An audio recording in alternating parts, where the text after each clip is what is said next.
Okay, kids, hi. I hope you're all studying well, regularly making notes, and on weekly basis watching my current affairs videos. So, in today's session, about the last 4 weeks, we'll be discussing the roundup for our current affairs for the month of August. So let's get into it. The first discussion that I want to have with you all is with regards to the important days. Okay, so now when I try to talk to you about the important days, here's a list of the major important days. Okay, I have not shared the complete list because it is not required and you may get confused. So talking about this, the 1st to 7th of August, we celebrated or we spread an awareness with regards to World Breastfeeding Week. Now, the theme here was breastfeeding support for all. Understanding the same, the next news or the next date was 1st of August, where we celebrated the creation of World Wide Web. Now, the founder for World Wide Web was Tim Berners-Lee. It is very important for you to understand this because a lot of time in static it is asked. Similarly, on the 7th of August, what did we see? National Handloom Day 2024. The concept here was Virasat, exclusive handloom expo held at New Delhi. Now, more than the date, it is also important for you to know the event. Moving on the 9th of August, Nagasaki Day. Why is it important? Last year also, Hiroshima and Nagasaki, there was an anniversary celebration. So please try to be aware of this thing. The theme for this year was, together with the Hibakusha, let us achieve a nuclear weapon-free, peaceful and just world for the future of humankind and our planet. Likewise, on the 12th of August, International Youth Day, and 15th August, one of the major events, Independence Day of India 2024. Now, we come to the appointments. It is very important for us to understand these things, and then moving on, we'll be discussing national news, post which we'll be discussing international news, some of the reports and indexes. Likewise, I have books and authors and some awards to discuss with you all. So, moving on. The first appointment that we are seeing, Lieutenant General Sadhana Saxena Nair. Now, she becomes the first woman Director General of Medical Services in the Indian Army. Likewise, Govind Mohan, he is being appointed as the Union government has appointed him as the Home Secretary by the Ministry of Home Affairs. Now, Govind Mohan happens to be a 1989 batch IAS officer. Similarly, in the 1987 batch IAS officer, T.V. Somnathan has been appointed as the Cabinet Secretary following the superannuation of Rajiv Gauba. It is very important for you to know these three names as well as to make you all understand in the easier manner. I've put the three photographs as well. Moving on. Preeti Sudan. She is now the chairperson for UPSC, Union Public Services Commission. Next one, Lieutenant General Vikas Lakhera. Again, this news, if you remember, in the recent weekly current affairs also I discussed. He is now the DG for Assam Rifles. Likewise, Santosh Kumar, we have, now he is the governor for Jharkhand. And you have Chief de Mission for Paralympics, who is Satya Prakash Sangwan. It is very important for you to know these names, and for that I have also attached the images. The next is the national news. Now, in order to discuss the national news, the first one, very important news. I'm not literally going by dates, but the very important news for us.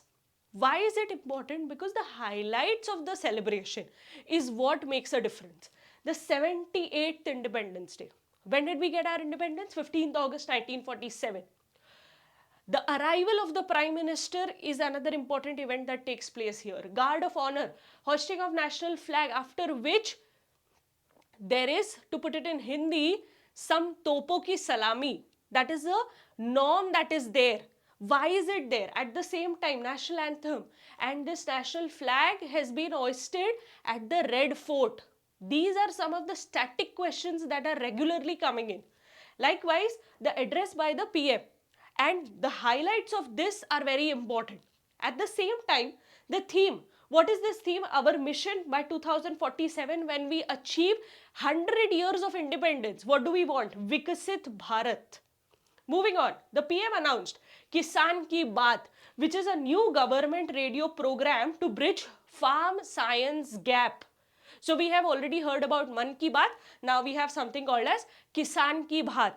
These are some of the major things that you must know with regards to this year's Independence Day celebration. Chalo. Moving on, the next one, World Craft City. Again, recently I discussed this thing. Srinagar has badged this position of World Craft City. Srinagar becomes the 4th Indian city after Jaipur, Malappuram and Mysore.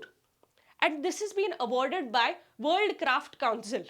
Earlier to this, in the year 2021, Srinagar also was recognized by UNESCO's Creative City under the category of crafts and folk arts. The next one, very important, rather a much controversial issue that has been going on for quite some time is the Waqf Board. Okay, now what is the Waqf Board? It is a permanent dedication of movable and immovable properties for the religious, pious or charitable purposes as recognized by the Muslim law. It is very important for us to understand because charity plays a very important role as per Muslims. And to donate is a major concern here. Now, this was originally formed in the year 1954, after which it was rebuilt. Then it was reconstituted in the year 1995. Okay, currently there are some amendments that are there. So the new bill talks about gender inclusivity. Why is it there? Because over this many years, we have only seen men being a part of it. So what does the new amendment say? 2 women who are Muslim, similarly, 2 non-members of the board and new section to prevent the wrongful declaration of a property as waqf. At the same time, the aim is to restrict the power of the board to manage its properties and to provide more government regulations and to ensure women's representation on the Central Waqf Council and state boards. It is very important to see some kind of inclusivity and some changes understanding the modern times. Okay, so try to read about this as well. Moving on. The fourth news that we are discussing, 5 years of abrogation of Articles 370 and 35A. Now, why have I put it as 5 years? See, try to always know one thing, that these year celebrations or the anniversary, 1st year, 5th year, 10th year, 15th year, 25 years, 50 years, 100 years, 150 years, these are some of the milestones. And generally, the consortium happens to ask questions with regards to this. In the year 2019, we saw the abrogation. So it is very important for us to see the 5th year of getting into the abrogation or the 5th year of stepping into it. So till 2019, J&K was considered an Indian state but with a special status. What was this special status? They had an autonomy in terms of making their own laws. But then there was a clause over there. No laws or no regulation could be put in under defense, finance, foreign affairs and communication. Similarly, they had their own constitution. Permanent residents were there and Kashmiri could deny the property rights to the outsider. Okay, but in the year 2019, which is on August 5th, the Parliament of India abrogated Articles 370 and 35A. It is very important for you to know. Similarly, the Article 370, what was it mentioning? Temporary provisions implemented on Article 17, on October 17th, 1949. Now here it is very important for us to understand because it was signed via the Instrument of Accession. And this was signed by Maharaja Hari Singh. It is very important for you to know about these things. Chalo. So now moving to the next one, which is National Handloom Development Program.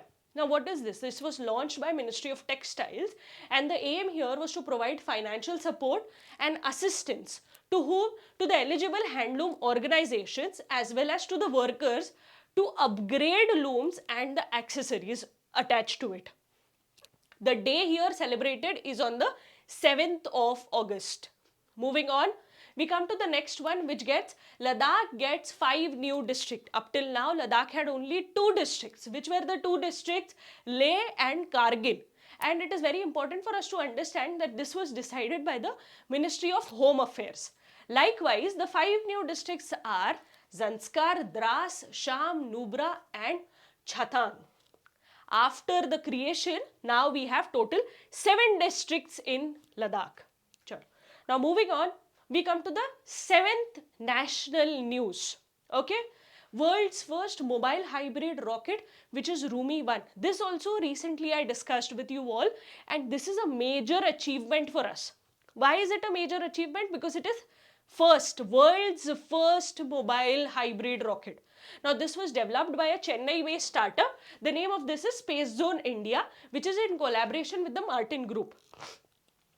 What is a hybrid rocket? A rocket engine that uses a combination of solid and liquid or gaseous propellants, which is to produce the thrust. Okay, at the same time, this thing is safer, more controllable. At the same time, it is restartable. Of course, there are some cons attached to it, and I want you to go through this. Likewise, the conceptualization was in the USSR during the 1930s. So try to go through this in depth, and when I'm attaching about some of the names, which is USSR, try to go in depth about that as well. We come to the last news for national, which is launch of Nepalese Munal satellite. Now why is it important for us? Because for the first time, India and Nepal is collaborating for something with regards to space. So try to see this as well. Now MOU has been signed between MEA, which is Ministry of External Affairs, and New Space India Limited, NSIL, the commercial arm of ISRO. Likewise, the facilitation of the launch for the first time. Okay. Now, it is an indigenous satellite which is developed by the Nepali student under the Nepal Academy of Science and Technology. Likewise, the aim is to create a database of Earth's surface vegetation density. Okay. Chalo. Now let's move to some of the major exercises. Now what are these exercises? The first one, Tarang Shakti, very important for you because again, this is the first multinational air exercise which was hosted by India. So please make sure that you are making a note of this. Likewise, the next one, Udara Shakti, conducted between India and Malaysia, and this took place in Malaysia itself. Likewise, the next one, which is Mitra Shakti. Okay, now this was conducted between India and Sri Lanka, and the location was Sri Lanka's Army Training School in Oya. Okay, please make sure that you are making a note of all the 3 military exercises. Now, when I move to the next one, which is international news, what do we have? The first major news we know for a fact is the Bangladesh protest. Now, what is this news trying to tell us? Firstly, it is very important. I know for a fact that you know a little bit of basics about the whole protest, but let's try to see some important facts over here. The independence of Bangladesh, 1971. Who is the father of the nation? Sheikh Mujibur Rahman. Here, they announced 30% of reservation in civil services and public sectors. Okay, now please make a point of this thing, and at the same time, who is Sheikh Hasina, the daughter of Sheikh Mujibur Rahman? She happened to be the 5th term Prime Minister for Bangladesh. At the same time, what was the reason for protest?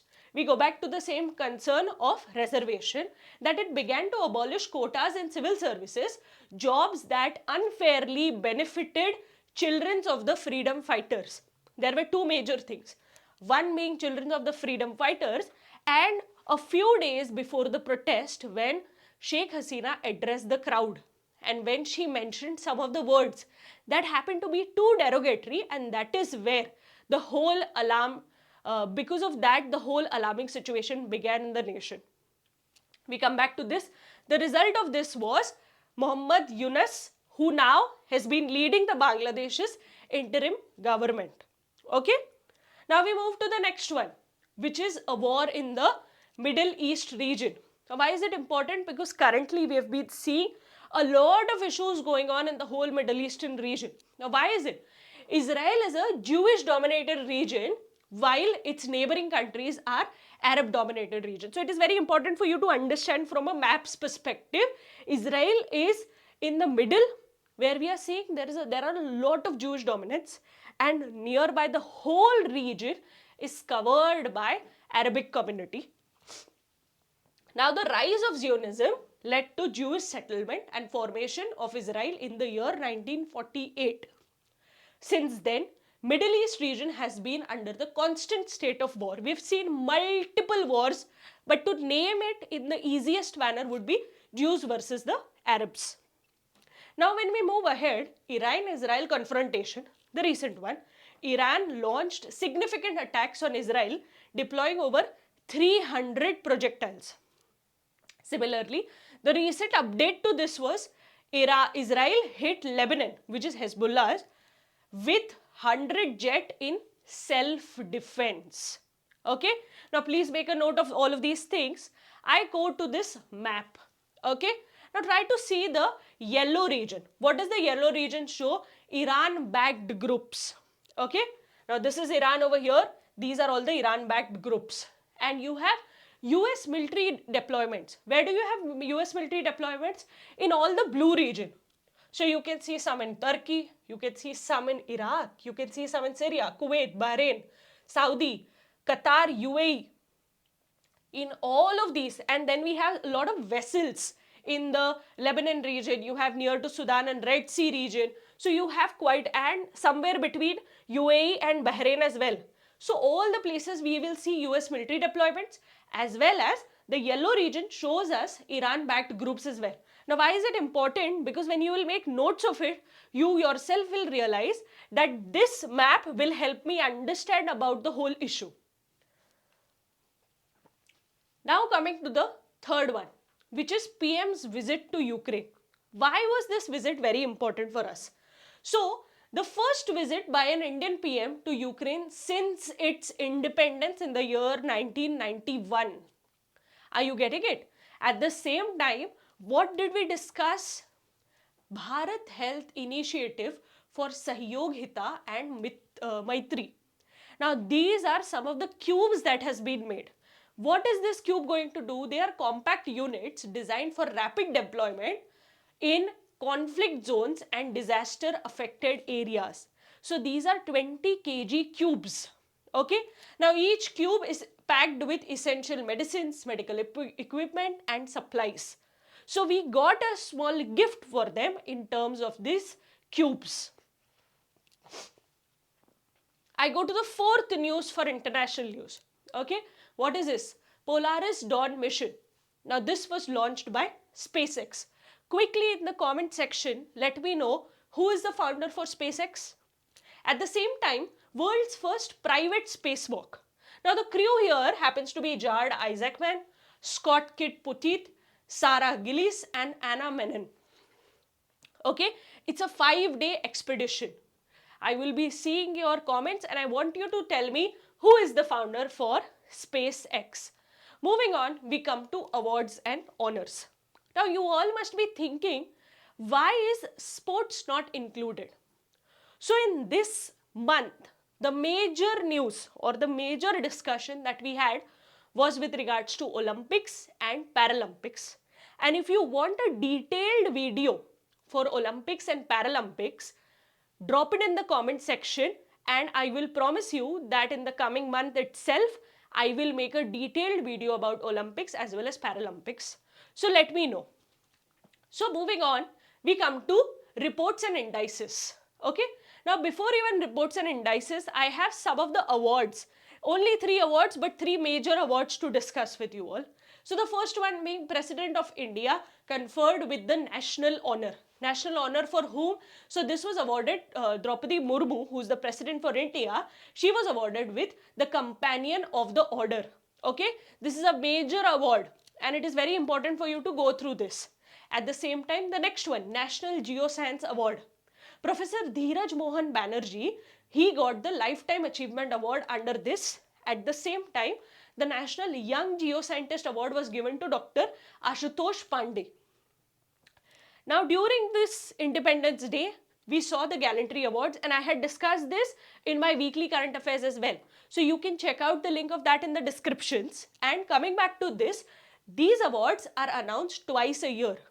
So to name a few would be Kirti Chakra, Shaurya Chakra, Mahavir Chakra, or Padma Bhushan, Padma Vibhushan, and not only these things, but we have a lot of other chakras. So Ashoka Chakra is there. So please try to make a note of all of these awards. Okay, now we come back to reports and indexes. So when I try to talk about reports, there's only one major report that you must know for this month, which is Travel and Tourism Development Index. Now this is being released by the World Economic Forum, and India's rank in this is the 39th. Okay, now top ranked countries in the world are USA, Spain, Japan. At the same time, the bottom ranked country is with 119th rank, which is Mali. I come to books and authors. So the first book that is very important for us to know, which is Call of the Gir. Rajya Sabha member of parliament who is Parimal Nathwani. He has wrote about this book. At the same time, 5 great revolutionaries of India. Again, MP Bhim Singh. Okay. Now we come to Modi's Governance Triumph, which is by Tarun Chugh. It is very important. I have concised it and tried to give you only the information that is pretty much required for you all. Okay, coming to the last part of the video, I want you all to go through all of this in depth. At the same time, go back and see all my weekly current affairs as well, so that it will give you an in-depth understanding about the whole month of August. I'll see you all in the next video. Till then, bye bye, take care, and all the best.